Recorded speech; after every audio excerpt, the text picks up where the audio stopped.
Advisor صاحب نے اپنی ٹیم کو ہدایت کی ہے، اس کی ہم تحقیقات بھی کر رہے ہیں اور وہ جو ان کے جاں بحق ہونے کے حوالے سے جو بھی تناظر ہے وہ سامنے آ جائے گا، وہ ہم آپ کے ساتھ شیئر کریں گے۔ لیکن یہ یقین سے ہم آپ کو دلاتے ہیں کہ یہ اس کرائسس کی وجہ سے یا ان ادویات کی کمی کی وجہ سے ایسا نہیں ہوا۔ بعض اوقات میٹرنٹی میں بھی کے پروسیس میں بھی بچے جو ہیں وہ پیدا ہوتے ساتھ ہی فوری طور پر وہ ہو جاتے ہیں، جاں بحق ہو جاتے ہیں، کچھ اور ریزنز ہوتی ہیں۔ یہ تمام ایک انہوں نے کوئی 75 دن کا 70-75 دن کا ڈیٹا جو ہے وہ اس سوشل میڈیا کے ٹویٹ کی یا جو بھی ہوا ہے اس کے حوالے سے پیش کیا ہے، جس سے ایک غلط فہمی پیدا ہوئی ہے۔ تو ایک تو یہ میں کلیئر کر رہا ہوں۔ دوسری بات یہ ہے کہ ایک چیز آپ کو بتاؤں، آپ میڈیا بہت ایک سینسیٹیو شعبہ ہے اور میری ہمیشہ سے یہ آپ جانتے ہیں یہ تجربہ ہے ہمیشہ کہ کرائسس سچویشن میں عموماً خبریں پھیلائی جاتی ہیں، ان میں کچھ لوگ یقیناً غلط فہمی کی بنیاد پر پھیلاتے ہیں، خبر نکل آتی ہے جس کی وجہ سے ایک سچویشن پیدا ہوتی ہے اور وہ پراپر صحیح تصدیق شدہ خبر نہیں ہوتی۔ لیکن یہ بات بھی خارج امکان قرار نہیں دی جا سکتی کہ بعض اوقات لوگ منفی نیت سے، تخریب کی نیت سے، انتشار پھیلانے کی نیت سے، نفرت پھیلانے کی نیت سے بعض اوقات غلط خبریں بھی ڈال دیتے ہیں۔ میں ریکویسٹ کروں گا تمام میڈیا سے، چاہے وہ الیکٹرانک ہے، پرنٹ میڈیا ہے، چاہے سوشل میڈیا ہے، کہ جو بھی خبر آئے کم از کم دوسری سائڈ کا موقف اور تصدیق بہت ضروری ہے، کیونکہ اس سے مزید نفرتیں بڑھیں گی۔ اور کرم کے حوالے سے میں صرف 2-3 گزارشات کرنا چاہتا ہوں۔ ویسے تو میڈیا میں ریگولرلی اپڈیٹس دے رہا ہوں، تقریباً دوسرا تیسرا دن ہے کہ میری طرف سے سٹیٹمنٹس بھی آ رہی ہیں، لیکن آپ کے ساتھ خصوصی اس نشست کا فائدہ اٹھاتے ہوئے میں اتنا کہوں گا کہ کرم کا مسئلہ آپ کے سامنے ہے۔ یقیناً وہاں پر ایک کرائسس پیدا ہوا، دو فریقین کے آپس میں لڑائی جھگڑا ہوا، کئی انسانی جانیں جو ہیں اس میں نقصان ہوا، لوگ زخمی ہیں، اور اس وقت پاڑا چنار کا جو علاقہ ہے وہ سڑک کی بندش کی وجہ سے وہاں پر ادویات کی، خوراک کی یا باقی سامان یا آمد و رفت جو ہے لوگوں کی وہ اس وقت منقطع ہے۔ اس کی ایک بنیادی وجہ ہے، اور وجہ یہ ہے کہ دونوں طرف جو متحارب فریقین ہیں ان کے بنکرز ہیں، مورچے ہیں جو استعمال کرتے رہے وہ ایک دوسرے پر حملوں کے لیے، اور وہاں پر بھاری ہتھیار موجود ہیں۔ جب میں بھاری ہتھیار کی بات کرتا ہوں تو میں ایک بات واضح کر دوں، میری اس سے مراد کوئی AK-47 یا اس طرح کی کوئی چیز نہیں ہے۔ میری مراد ہے کہ وہاں پر راکٹ لانچرز،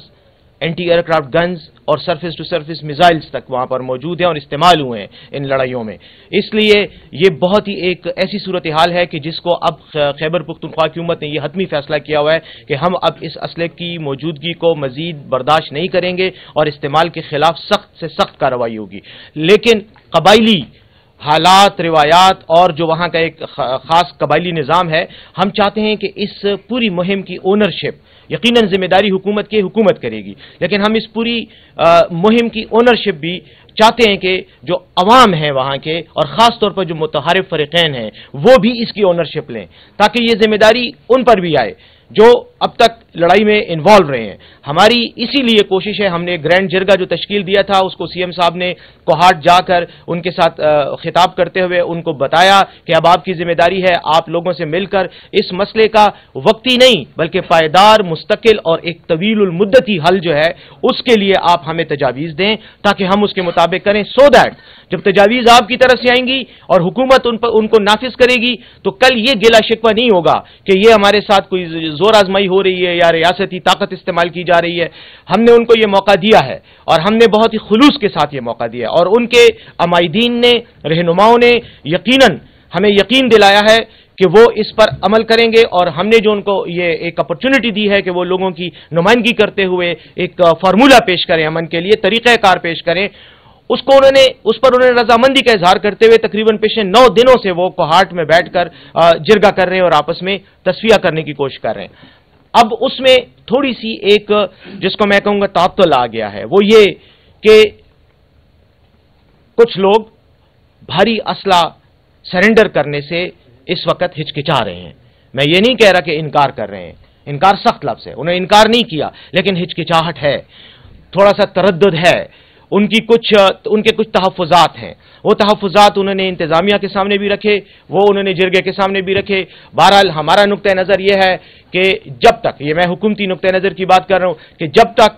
اسلحہ سرنڈر نہیں ہوگا اس وقت تک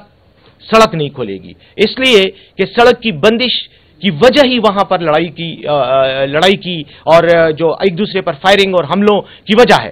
اور اگر سڑک کھول دی جاتی ہے تو اس بات کا امکان ہے کہ فوری طور پر پھر کوئی حادثہ ہو جائے، پھر کوئی واقعہ ہو جائے اور ایک بار پھر خونریزی کا سلسلہ وہاں شروع ہو جائے. تو اس بار یہ ایک حتمی فیصلہ ہے، یہ ایک ڈٹرمنٹ ڈیسیجن ہے کہ ہم اسلحہ واپس کروائیں گے، سرنڈر وہ رضامندی سے کریں گے اور بنکرز کا خاتمہ کریں گے. بنکرز کو ہمارے قبضے میں نہیں دیں گے بلکہ خاتمہ کریں گے، تباہ کریں گے، ڈسٹروائے کریں گے، تاکہ یہ مسئلہ ہمیشہ کے لیے ختم ہو جائے. لا انفورسمنٹ ایجنسیز، ایف سی، پولیس، خیبر پختونخوا حکومت کی جتنے بھی عملداری میں جو بھی ہمارے علاقے آتے ہیں اور جو بھی ادارے آتے ہیں ان کو پھر یہ ہدایت ہے کہ وہ وہاں پر لا انفورس کریں گے اور کسی صورت کے امن و امان کو نقصان پہنچانے والے کے خلاف سخت کارروائی ہوگی. لیکن میں یہ سمجھتا ہوں اور میں آپ کی وساطت سے پورے پاکستان میں جہاں بھی وہ لوگ ہیں جو کرم کے اس مسئلے میں دلچسپی رکھتے ہیں، ان سے میری یہ درخواست ہوگی کہ وہ اپنے رہنماؤں پر، اپنے قبائلی جو ان کے رہنما ہیں، ان کے جو مذہبی رہنما ہیں، ان سب کو سے مطالبہ کریں کہ وہ اس مطالبے پر یا یہ جو ایک ڈیمانڈ ہے حکومت کی طرف سے کہ اسلحہ فوری طور پر سرنڈر کیا جائے، اس پر عمل کریں،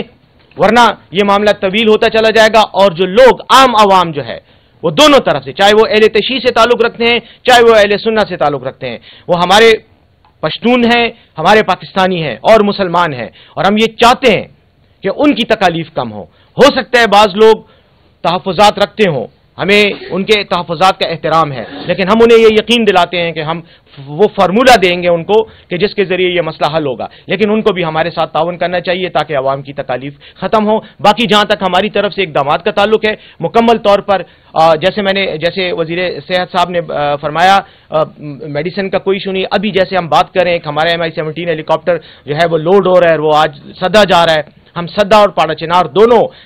علاقوں کو پرووائڈ کر رہے ہیں. کچھ زخمیوں کی فہرستیں بھی ہم نے دی ہیں، ہم کوشش کر رہے ہیں کہ ان کو بھی وہاں سے نکالا جائے، جن کا وہاں پہ کچھ کو نکالا جا چکا ہے، کچھ کو نکالنے کی کوشش کریں. لیکن ایک چیز ہے، زخمیوں کے نکالنے پہ کوئی پرابلم نہیں ہے، ہم ہر وقت تیار ہیں، رات کو بھی دن کو بھی تیار ہیں. صرف مسئلہ یہ ہے کہ بعض لوگ ایسے علاقوں میں ہیں جہاں پر بندش کی وجہ سے ان کو بائی لینڈ ایئرپورٹ تک لایا نہیں جا پا رہا. وہ ہم کوشش کر رہے ہیں کہ جتنے لوگوں کو بھی وہاں سے نکالا جا سکے، کیونکہ دور دراز علاقے ہیں اور وہاں پر